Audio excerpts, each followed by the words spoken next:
महाविकास आघाडीच्या उमेदवारांच्या प्रचार रॅलीसाठी नितीन देशमुख देखील सहभागी झाले होते। आज उद्धव बाळासाहेब ठाकरे गटाचे अनिल देसाई आणि अरविंद सावंत यांनी उमेदवारी अर्ज भरला आहे। तुम्ही आज मुंबईत आला आहात, उमेदवारी आज महाविकास आघाडीच्या दोन्ही उमेदवारांना भरली।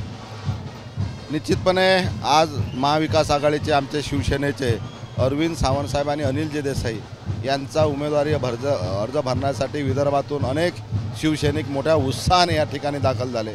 बाळासाहेबांचा प्रत्येक शिवसैनिक खासदार विजयी झाला पाहिजे यासाठी महाराष्ट्रातले प्रत्येक शिवसैनिक त्या भागामध्ये जोमानं काम करत आहे। 2 टप्प्यात तुम्ही प्रचारात होता, साधारणपणे काय महाराष्ट्रातली परिस्थिती आहे? दोन्ही टप्प्यामध्ये प्रचंड मताधिक्याने महाविकास आघाडीचे विजय उमेदवार झाल्याशिवाय राहणार नाही।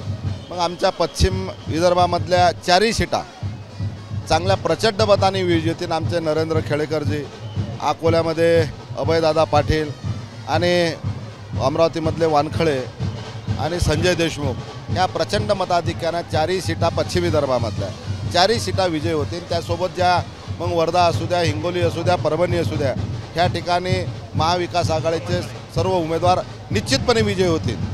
नरेंद्र मोदी सातत्याने महाराष्ट्रात सभा घेत आहेत, मुंबईत देखील सभा होणार आहे। आज एका दिवसात 3 सभा आहेत। तुम्ही बघा 2014ला नरेंद्र मोदीजींनी एक नारा दिला होता भारतीय जनता पार्टीनं, छत्रपती का आशीर्वाद चलो मोदी के साथ।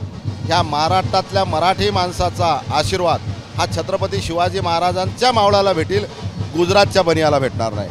म्हणून आज ज्यावेळेस 2014ला छत्रपती शिवाजी महाराजांचा मावळा भारतीय जनता पार्टीसोबत होता उद्धव ठाकरे, म्हणून मोदीजींना महाराष्ट्रात याचं काम पडलं नाही। आज छत्रपती शिवाजी महाराजांचा मावळा मोदीजी सोबत नाही, भारतीय जनता पार्टीसोबत नाही, उद्धव ठाकरे साहेब भारतीय जनता पार्टीसोबत नाही, म्हणून मोदीजींना या महाराष्ट्रात वारंवार यावं लागते। परंतु जसं औरंगजेबाला या महाराष्ट्रात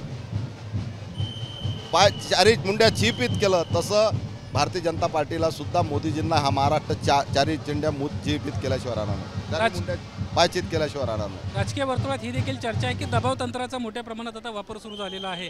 अभिजित पाटील असतील, यासोबतच तुमचे एम के मडवी असतील, यासोबतच आणखीन 1-2 महत्त्वाचे नेते आहेत ज्यांच्यावर इथं ही कारवाई आपल्याला पाहायला मिळते। हा काही नवीन विषय नाही। ईडीचा वापर म्हणा, ACBचा वापर म्हणा, हा वापर सुरुवातीपासून भारतीय जनता पार्टी करू राहिली। आता काही उमेदवार जर जेलात टाकण्याचा प्रयत्न जर करत असतील, निश्चितपणे भगवान कृष्णाचा जन्मसुद्धा जेलात झाला होता आणि जेलातूनही आमचे उमेदवार निश्चितपणे निवडून येतील। जेलात जाण्याची मानसिकता प्रत्येकाने आम्ही केलेली आहे, काही फरक पडत नाही। नारायण राणेंचं असं म्हणणं आहे की बाळासाहेबांचा उद्धव ठाकरेंवर विश्वास नव्हता, 4 ते 5 खासदार ते फक्त निवडून आणू शकते। बाबा, नारायण राणेचा त्याच्या 3 बाप लेकाचा एकामेकावर विश्वास नाही।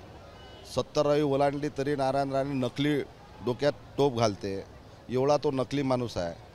त्या 2-3 बाप लेकाचा ताळमेळ नाही। आम महाराष्ट्रातली जनता त्याले वाह्यात म्हणून समजते। तुमच्या मित्रांना काय सल्ला दिला या निमित्तानं? कोणता मित्र आमचा?